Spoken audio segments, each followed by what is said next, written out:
Saludos amigos, el auténtico bestseller de ensayo histórico español de los últimos años ha sido un libro de María Elvira Roca Barea, controvertido y de gran circulación, en el que se conceptualizaba la creación de la leyenda negra antiespañola en el marco de la lucha contra el Imperio Español, al igual que les ocurrió a otros imperios antes o después.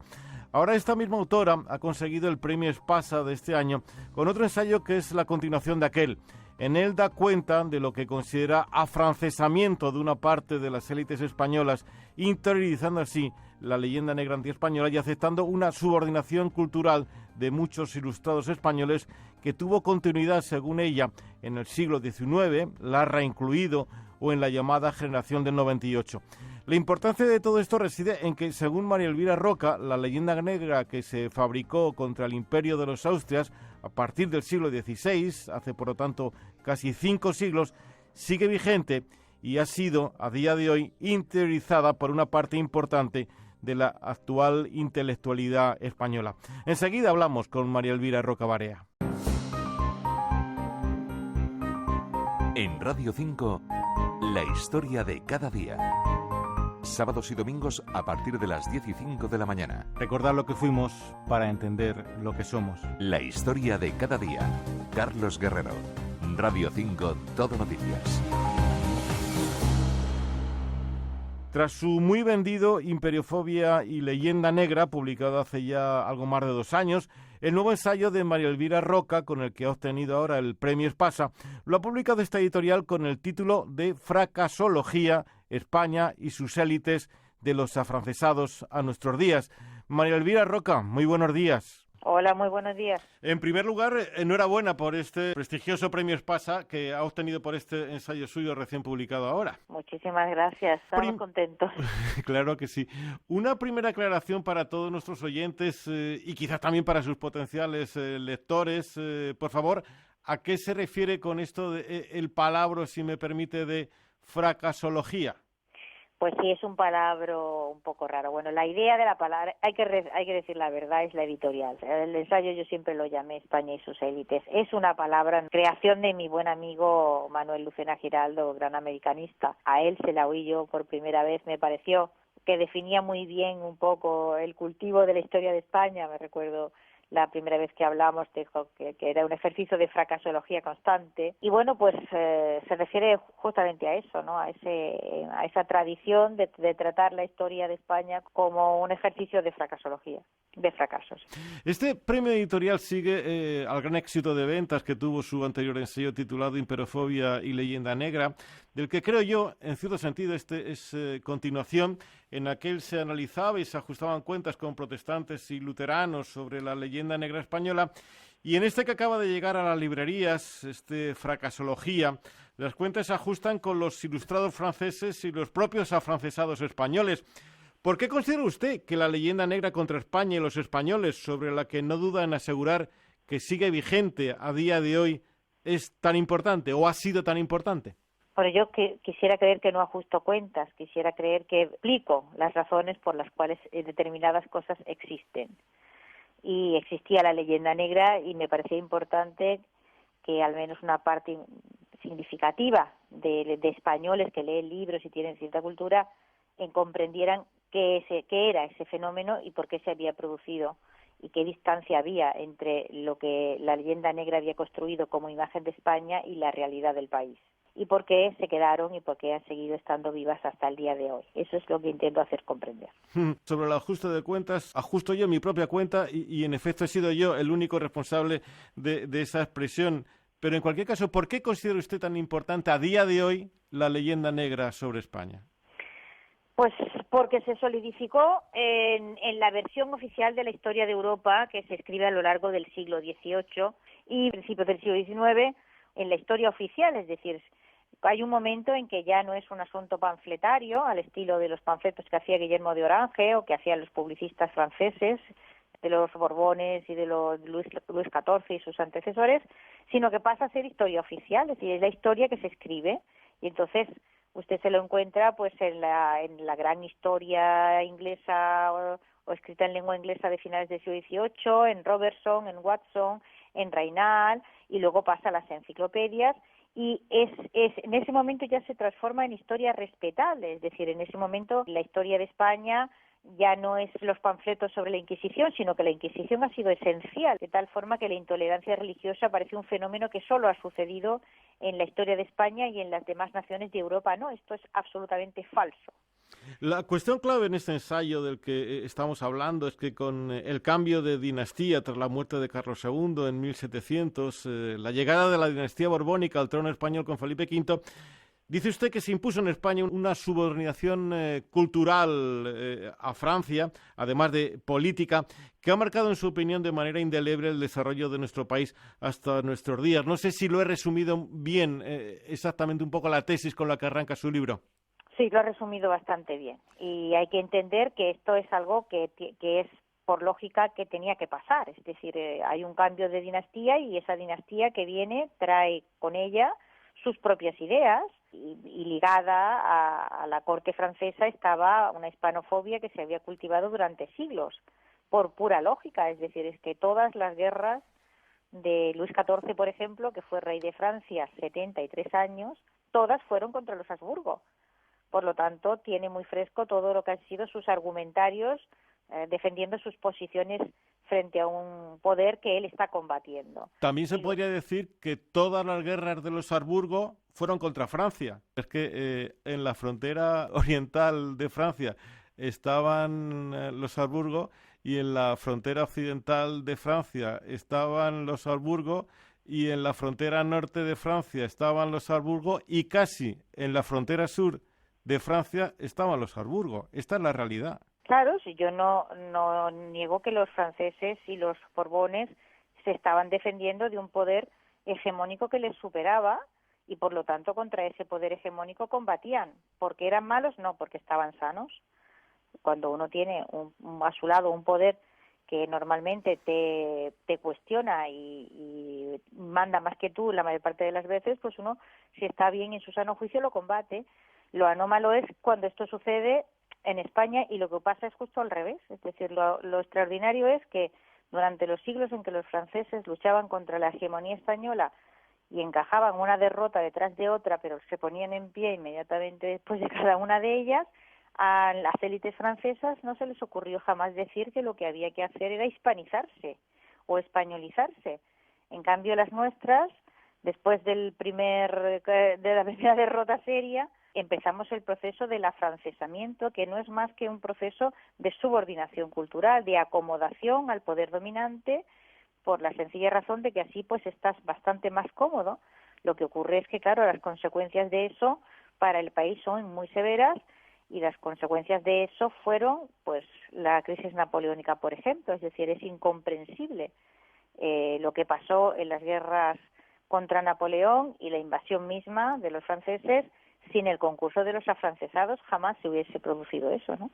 Claro, esta es la tesis dura de la primera parte de su libro, en la que se da cuenta, además, en contraste con lo que pasaba, por ejemplo, en la España austracista de los siglos XVI o XVII, en contraste con lo que dice la propia leyenda negra y sus autores, por ejemplo, la extremada intolerancia que había en Francia, a pesar de que fue Francia, entre otros, la que finalmente endosó a España esa tradición de intolerancia. Y recuerda algunos datos pues realmente muy, muy destacables. Por ejemplo, cómo Voltaire, nada menos, vivió buena parte de su vida exiliado por la persecución de la que era objeto en su propio país, o cómo Descartes, nada menos, murió en Suecia, en donde se había exiliado huyendo también de su propio país, o como el gran Molière, nada menos, en contraste con el multitudinario entierro a la luz del día que tuvo en su momento Lope de Vega, fue inhumado de noche, extramuros de París, porque la profesión de actor era considerada entonces en Francia inmoral. Son datos sin duda notables, que dan cuenta sobre todo, digo yo, de la rebeldía de los intelectuales franceses muy relevantes. Sin embargo, según el relato que hace usted de los intelectuales españoles, prácticamente todos se afrancesaron de buena gana y siguen aceptando esa subordinación cultural francesa e interiorizándola. No sé si lo he podido entender bien, quizá no. Eso tendrá alguna explicación que no es francesa, tiene que ser alguna explicación española, si es que la hay. Tiene varias explicaciones, y la primera es que el Estado francés ha sido, en líneas generales, muchísimo más sólido y más férreo a la hora de defenderse. Quiere decir más duro. Mucho más duro, pues porque se fraguó luchando contra la hegemonía española, y eso les enseñó que había cosas sobre las que es conveniente no titubear o no dudar. Pero España es distinta, o sea, España, digamos, afronta un gran proyecto imperial a finales del siglo XV, comienzos del siglo XVI, y consolida ese imperio a lo largo de varios siglos, y finalmente ese imperio estalla a comienzos del siglo XIX, en gran parte de resultas de la intervención francesa, y a partir de ahí todas las partes de ese imperio pues están atravesando, y todavía no se ha detenido, un proceso grandísimo de feudalización y balcanización que sucede por igual en todas las partes de ese imperio, insisto, y todavía no se ha acertado a encontrar fórmulas que permitan consolidar los estados. Dice a día de hoy, se refiere a día de hoy. Sí, me refiero a día de hoy, quiere decir que los estados hispanos, todos ellos, a un lado del mar y de otros, son débiles en América y son débiles aquí, por razones muy complejas que no son el objetivo de ese libro. Pero usted misma asegura que una buena cura para todos estos problemas es hacer historia comparada. Y hoy, a día de hoy, en octubre de 2019, ningún otro país más amenazado por su propia desvertebración que Gran Bretaña, ¿no? Exactamente. Entonces, las cosas son muy relativas, y no exactamente algunas veces como se subrayan, porque el muy británico Reino Unido tiene gravísimos problemas para articularse como comunidad única. Es decir, por decirlo de alguna forma un poco vulgar o muy vulgar, en todos los sitios cuecen habas, no solamente en España, en contra de lo que algunas veces se dice, que es que no sé qué problemas tenemos en España que por lo visto los demás nos tienen. Pues a lo mejor también los tienen, ¿eh? Sí que los tienen, por supuesto que los tienen. Es decir, que a ver, las circunstancias pueden coincidir viniendo de fuentes diferentes. La tradicional debilidad de los estados que nacieron del desmembramiento del Imperio Español coincide en este caso con un proceso de ciclo largo que está teniendo lugar en todo el occidente. Yo lo llamo la crisis del Estado menguante, que es que el Estado-nación, tal y como fue configurado en la primera oleada del Renacimiento y luego en la segunda del siglo XIX, se está viendo tambaleado por fuerzas muy viejas, pero con poder creciente o con fuerza creciente, que son populismos y nacionalismos que están tambaleando las naciones de la Europa occidental. La Unión Europea no está sabiendo actuar inteligentemente ante esto. No solo la Unión Europea no está sabiendo actuar. Si usted observa, hay muy pocos libros que estén tratando a fondo del tema de la balcanización. Pero esto es algo que ahora mismo tendría que tener a toda la intelectualidad europea en pie de guerra, intentando analizar y comprender el porqué de estos fenómenos que se están dando ahora en la Europa occidental. Y lo que hay es un análisis cortoplacista, simplón, que no va a ningún sitio y que impide por completo el intentar comprender qué es lo que se está moviendo ahora mismo en las calderas profundas de Europa y que está dando lugar a fenómenos como lo que está pasando en el Reino Unido, lo que está pasando en España, pero tampoco los italianos están libres de fenómenos balcanizantes, y hay en más lugares de Europa occidental este problema, este fenómeno. Es decir, que como usted muy bien subraya en algún momento de su ensayo o en varios momentos, todo lo que ocurre en España no tiene nada de excepcional.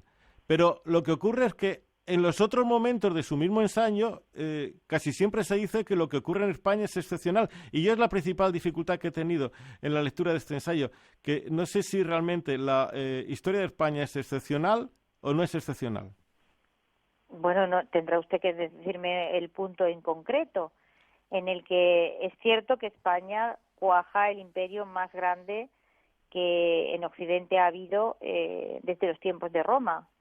Esto es una realidad objetiva, o sea, todos los pueblos europeos han sido expansivos, pero el Imperio Español ha sido, si usted une los factores de tiempo y de expansión territorial, el más largo y el más importante, digamos, de todos ellos. Los demás pues han durado pues difícilmente un siglo o han sido más pequeños, en fin. Y en ese sentido sí ocupa una posición un poco especial en la historia del mundo, en la historia de Europa.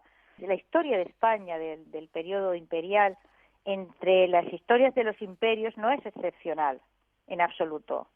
Ahora bien, hay que medir esto en su época imperial y qué pasa después, es decir, son dos periodos radicalmente distintos. No, yo me refería a la articulación de España como nación. Usted Pero como... ¿cuándo, a partir de qué momento?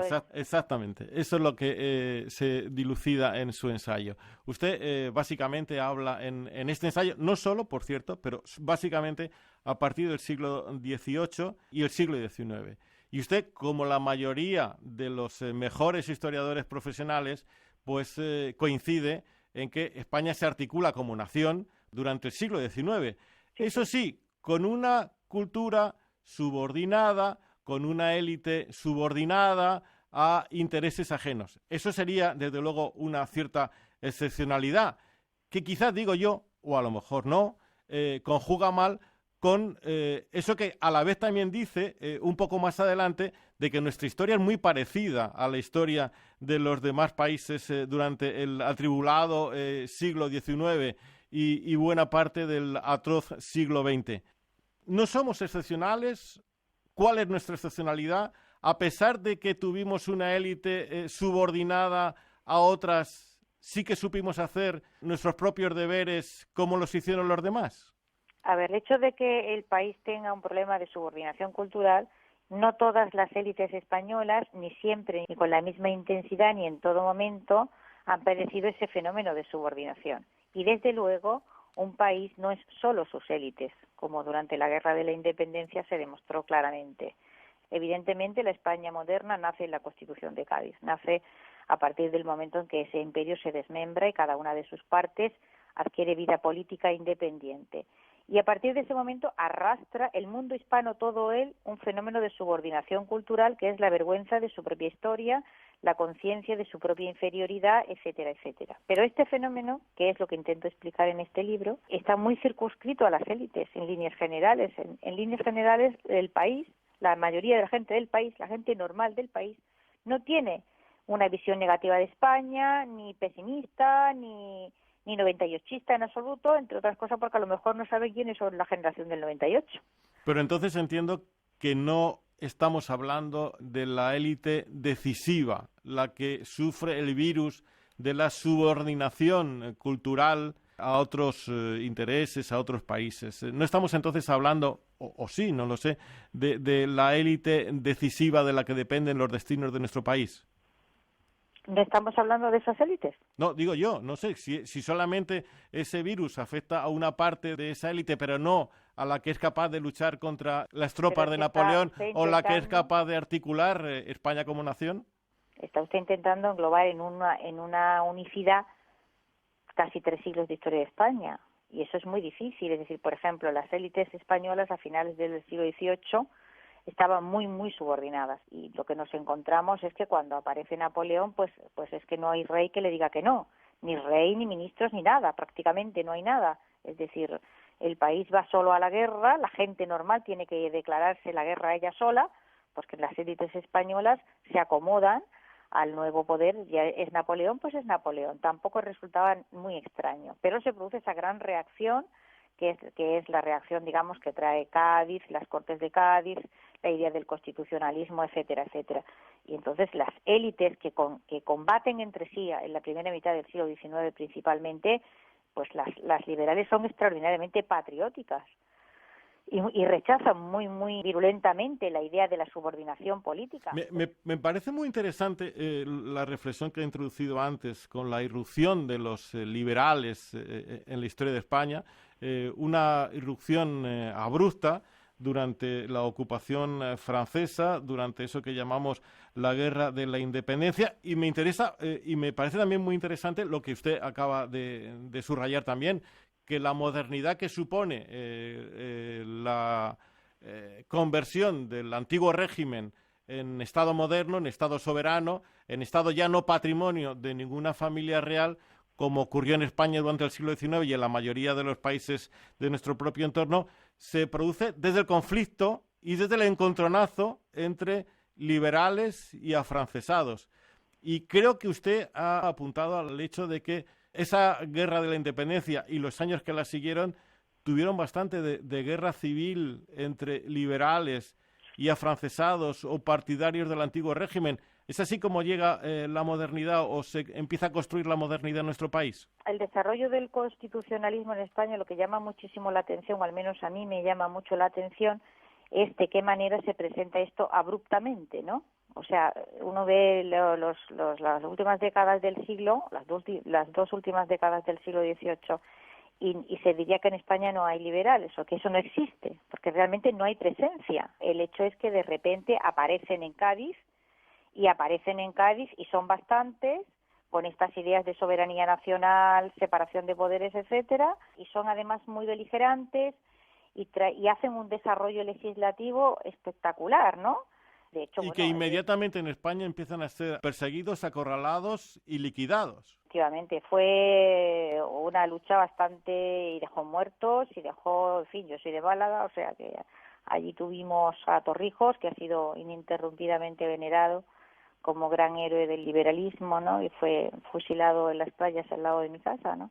El cambio de la idea de soberanía era un gran cambio en el eje de poder, o sea, de ser el rey el soberano a que la soberanía nacional residía en la nación. Esto es un cambio radical, absolutamente, cambia la noción de legitimidad del poder para siempre. Es un cambio radical que no se abre camino sin luchas, pero después de unas décadas agotadoras se consigue estabilizar medianamente la situación con la Constitución de Cánovas, ¿no? Uh-huh. Pero a mí me causa cierta inquietud y cierta preocupación el hecho de que, por ejemplo, un personaje como Muñoz Torrero haya sido completamente olvidado, ¿no? El principal autor de la Constitución de Cádiz. Sí, efectivamente. Él es el redactor de puño y letra de una parte grande de esa Constitución. Lo que ocurre es que si los liberales, al poco de que las tropas de Napoleón se fueran de España, empezaron a ser acorralados, a ser fusilados, a ser encarcelados, muchos se tuvieron que ir, muchos se tuvieron que exiliar, es fácil entender por qué la memoria de los liberales ha costado tanto tiempo recuperarla, ¿no?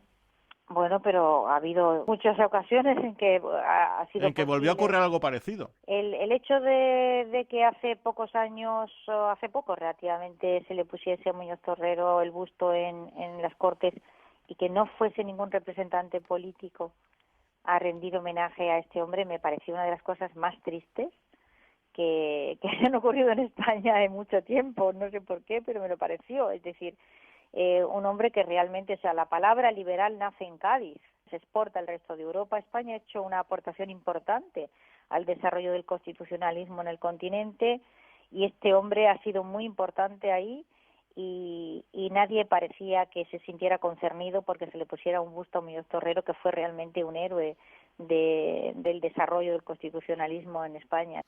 María Elvira Roca, le reitero mi enhorabuena por este premio Espasa que ha obtenido con este ensayo que se acaba de publicar con el título de Fracasología, España y sus élites de los afrancesados a nuestros días. Muchísimas gracias por su ayuda y sobre todo por su tiempo. Muy buenos días. Muy buenos días y gracias a ti.